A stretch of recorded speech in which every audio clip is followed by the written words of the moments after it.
Assalamualaikum warahmatullahi wabarakatuh. Perkenalkan saya Muhammad Hafiz Al-Farisi dan Dan saya Haidar Faruk Al-Kifari. di sini kami akan menjelaskan tugas mata kuliah AI kami yaitu implementasi teknik ML dengan judul prediksi emisi karbon dengan model regresi.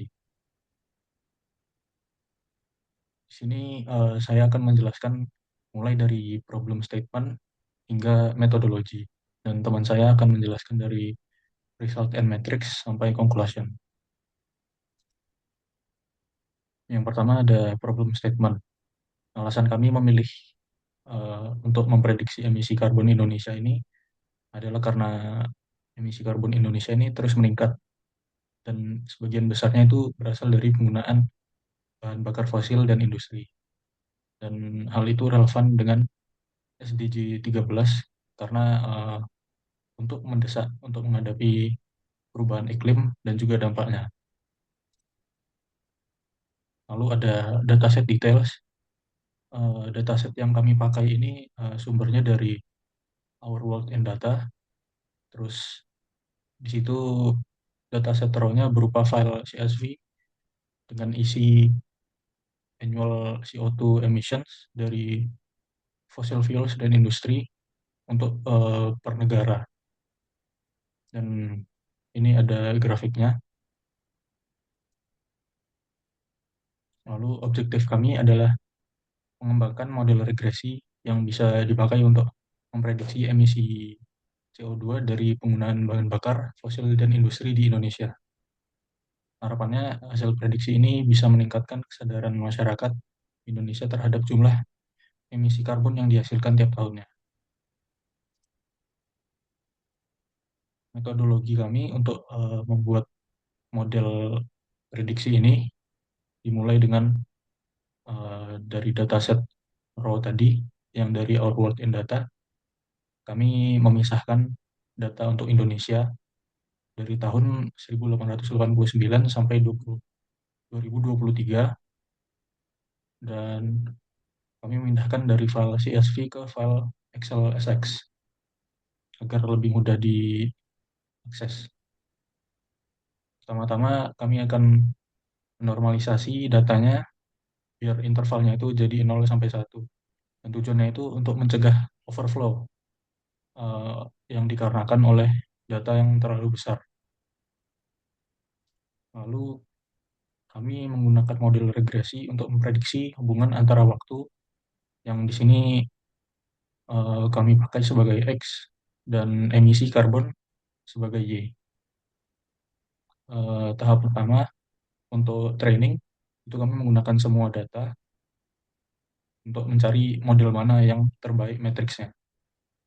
Model regresi yang kami coba itu ada regresi linear, polinomial order 2 sampai order 4 yang dicari menggunakan eliminasi Gauss, terus ada regresi eksponensial. Lalu untuk mengevaluasi modelnya, untuk melihat bagaimana performa dari tiap model, kami menggunakan R-squared atau koefisien determinasi, MAE atau mean absolute error, dan MSE atau mean squared error. Setelah kami mendapatkan mana model yang paling bagus, berdasarkan training menggunakan seluruh data, kami akan memvalidasi menggunakan K-fold. Lalu model yang kami pilih itu adalah model yang matriksnya atau ini yang evaluasi modelnya paling bagus jika sudah dipakaikan K-fold. Selanjutnya akan dijelaskan oleh teman saya. Oke, jadi selanjutnya akan saya jelaskan tentang hasil yang kita dapat.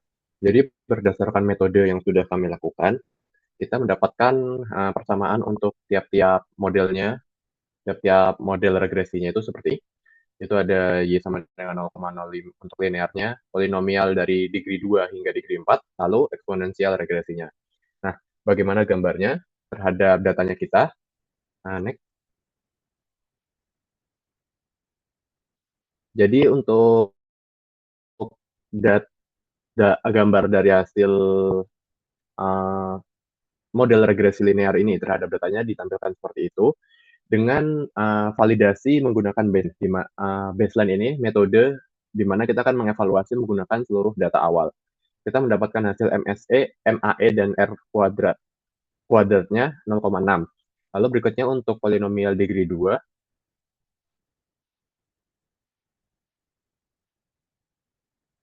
next, polinomial degree 2, dia menghasilkan gambar yang seperti itu dengan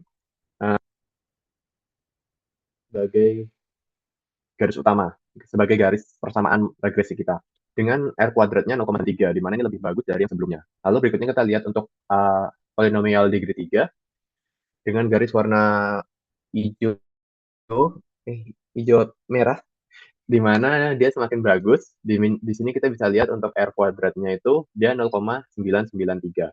Lalu berikutnya kita bisa lihat untuk di polinomial degree 4. Nah, polinomial degree 4 itu digambarkan dengan warna merah, di mana di sini kita lihat Hijau. validasinya dengan R kuadratnya itu, oh hijau ya, Ya, R kuadratnya 0,994, yang mana lebih bagus dari R3. Berikutnya kita masih punya eksponensial yang bakal kita lihat. Nah, untuk eksponensial sendiri ini, dia bentuk validasinya, nilai validasi R kuadratnya itu menjadi 0,98, yang mana ini lebih jelek dari yang sebelumnya. Jadi, yang sebelumnya yang sebelumnya 0,994, dan degree 3-nya, degree 3-nya 0,993, yang mana paling bagus kita dapatkan adalah degree 4-nya di situ. Next, dua kali. Nah, itu ketika kita menggunakan metode validasi baseline. Berikutnya kita akan mengecek menggunakan key fault. Bagi apa bedanya k-fault sama baseline ini? Kalau baseline ini dia menggunakan seluruh data secara sekali di model validasi kita. Nah, untuk k-fault ini kita menggunakan metode, jadi data itu bakal bagi-bagi jadi 5. Ada 5 posisi yang akan menjadi training data, training dan validasinya. Nah, di sini kita menggunakan k-fault 5. Scaffold yang kita gunakan ini tidak di-shuffle karena ini merupakan data time series. Jadi ketika di-shuffle dia tidak mendapatkan hasil yang bagus. Ketika kita menggunakan scaffold ini, kita bisa melihat untuk R kuadratnya ada di linear 0,53, di polynomial degree 2 0,9, degree 3 0,991, degree 4 0,992, dan eksponensial 0,97. Jadi dari dua metode yang telah kita gunakan itu baseline sama scaffold itu, nilai R2 yang terbaik itu adalah 0,99. Di sini kita kenapa memilih yang 0,99, kenapa tidak takut overfitting? Karena untuk scaffold sendiri itu dia sudah menggunakan uh, beberapa validasi yang di rata-rata, sehingga kemungkinan untuk overfittingnya tidak terlalu tinggi. Next. Nah, selanjutnya kita mendapatkan nilai model yang bakal kita pakai, yaitu polinomial degree 4. Di sini model kita sendiri itu bertujuan untuk mendapatkan prediksi tentang bagaimana emisi itu 20 tahun ke depan. Nah, di sini kita bisa melihat berdasarkan pola yang model yang kita dapatkan itu, degree-nya adalah semakin ke atas untuk 20 tahun ke depan. Boleh kita next, atau untuk nilainya. Nah, untuk nilainya sendiri itu digambarkan di sini, yaitu mulai dari 751 juta di 2004 hingga di 2043 1 miliar, 1,4 miliar.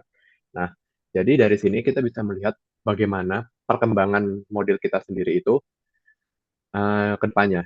Nah, lalu kesimpulannya dari model yang kita dapatkan ini, kita mendapatkan hasil yang semakin tinggi, sehingga harapannya dari model ini masyarakat itu bisa mengetahui bagaimana tren peningkatan emisi polusi karbon dioksida itu apabila keadaan yang terjadi itu tetap begini, di mana di 2024 itu hingga 2043 itu bakal meningkat, yang peningkatannya itu 2 kali lipatnya gitu.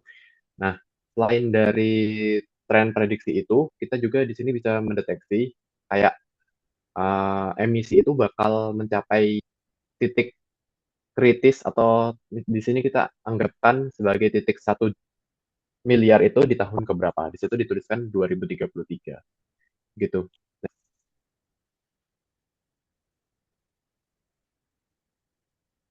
Oke, jadi udah itu saja dari pengembangan model machine learning kami tentang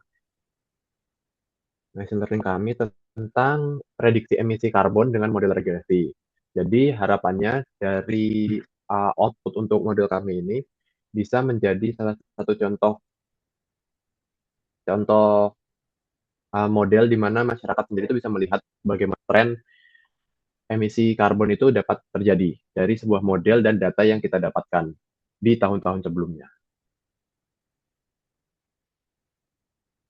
Sepertinya sudah sekian dan terima kasih. Mohon maaf jika ada salah. Wassalamualaikum warahmatullahi wabarakatuh.